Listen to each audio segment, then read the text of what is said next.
Vous êtes toujours sur Globule Radio pour une émission exceptionnelle en direct de l'auberge de jeunesse de Chamonix jusqu'à 18h30 et je vous le disais juste avant, ça va être une émission exceptionnelle où on va recevoir plein d'invités et justement on commence par recevoir El Patron, le directeur de l'auberge de jeunesse.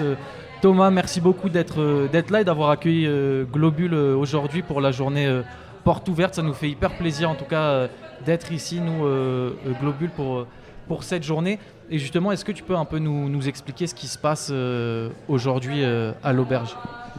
Bonjour Justin, merci d'être là à toi d'abord. Merci à Globule Radio d'être venu nous voir.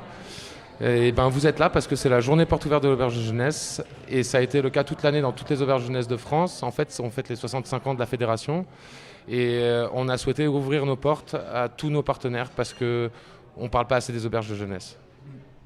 Et on le voit là dans l'entrée, il y a justement, tu parlais des 65 ans de l'auberge de jeunesse, il y a des petites affiches qui retracent un peu les histoires la jeunesse des auberges de jeunesse parce que c'est un lieu quand même qui a toujours été assez ouvert, l'esprit des auberges de jeunesse, et c'est un peu ici aussi ce qui se passe, un lieu qui est ouvert avec plein d'assauts, où il y a plein d'événements tout le temps. Et c'est ce qui se passe aujourd'hui ici. Oui, on a invité pas mal d'associations qui sont donc nos relais sur le territoire, qui parlent de nous, des assos dont on parle, qui nous rendent des services, à qui on rend des services. Et c'est comme ça qu'on a associé Globule Radio, mais aussi la petite université, mais aussi le Ripper Café, le PDA, l'épicerie solidaire de Chamonix, qui sont tous des acteurs du territoire engagés. Nous pour le tourisme social, mais eux aussi. Et pour les gens là qui sont dans la vallée de Cham qui nous écoutent sur le 90.5 FM, ils peuvent encore venir. Là, ça dure jusqu'à quelle heure cette journée porte ouverte et qu'est-ce que les gens peuvent faire concrètement? Il y a des ateliers pour les enfants. Alors il y a plusieurs ateliers. Il y a un atelier qui est en cours, un atelier Montessori, où une éducatrice de jeunes enfants s'occupe de présenter des supports autour de la nature, de l'abeille et de tout ce qui peut être la faune et la flore dans l'environnement montagnard. Il y a un atelier couture animé par le Ripper Café de Passy. Il y a un atelier jardinage où ils sont en train, les enfants aussi, de planter nos semis pour le jardin qui va naître au printemps très rapidement dès que le soleil sera sorti. Il y a aussi un proche de l'auberge qui fait des réparations, du réemploi, du détournement d'objets et qui fait ça avec tous les intéressés. Il y a des jeunes de l'EPDA qui font des crêpes pour un projet de départ en vacances et ils vous en parleront mieux que moi. Voilà, à 18h, il y aura un petit concert avec un pot où on invite tout le monde à venir échanger. Et à 21h, encore une petite fanfare, donc ça sera toute la journée.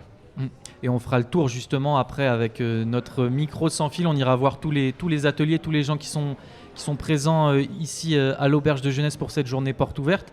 Et Thomas, en dehors de cette journée, voilà, pour les gens qui ne connaissent pas trop l'auberge de jeunesse dans la vallée de Chamonix, c'est quoi comme esprit ici et qu'est-ce qu'on peut trouver en dehors de cette journée comme événement qui s'y passe? Je sais qu'il y a souvent des concerts avec des groupes, il y a des résidences notamment. Voilà, c'est quel esprit qu'on peut retrouver ici? Alors déjà, contrairement aux idées reçues, les auberges de jeunesse sont ouvertes à tout âge. Donc on peut venir dès le plus jeune âge, en famille, comme dans nos jeunes années, en voyage, seul ou en groupe. Comme beaucoup plus tard, très tard dans la vie, des gens viennent découvrir Chamonix, aussi seul ou en groupe, en couple. Enfin, il y a vraiment toutes sortes de publics qui viennent à l'auberge. Et nous, on essaye d'en faire un lieu de vie où c'est pas seulement des touristes, où c'est aussi des gens qui ont envie et besoin de rencontres, d'échanges, de partage, de solidarité. On est un peu un rouage pour mettre en marche une grande machine à échange. Et c'est d'autant plus important un lieu comme l'auberge de jeunesse ici à Chamonix justement, où on sait qu'il y a par exemple beaucoup de gens rencontrent des problèmes pour trouver des endroits abordables pour loger, etc. C'est d'autant plus important aussi dans un lieu comme Chamonix.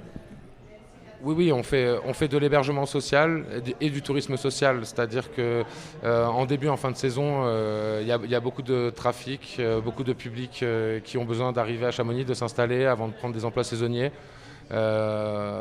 Juste à côté de nous, il y a un foyer de jeunes travailleurs et très souvent, on est un relais pour le foyer de jeunes travailleurs. Il y a des gens qui viennent à la journée, même de pas très loin, mais qui n'ont jamais vu les glaciers, qui n'ont jamais vu l'aiguille du Midi, la mer de glace. Et voilà, on est un hébergement pas trop cher, où il est possible de venir passer un week-end, même quand on n'a pas vraiment les moyens. Et du coup, il est même possible pour les gens de Cham qui ont un logement de venir de temps en temps à l'auberge de jeunesse pour un concert ou pour boire un coup au bar de l'auberge, c'est ça? Ouais, c'est. Oui, tout à fait. On essaie d'organiser un maximum d'événements, toujours en partenariat avec des associations locales. Et c'est comme ça qu'on peut venir et jouer aux échecs et rencontrer faire de la du réparation, monde, faire du jardin, organiser un anniversaire, un barbecue. On est vraiment là pour tous les projets. Il y a des classes qui viennent faire des films de montagne. Il y a des recyclages de guides. Les espaces sont tellement adaptables qu'on les met à disposition vraiment de tous les besoins de la vallée. Bah, merci beaucoup Thomas. Dernière petite question. Du coup, qu'est-ce qui va se passer cet été à l'auberge de jeunesse? Est-ce que ça va continuer les concerts, ça va se développer voilà, pour les assos, etc.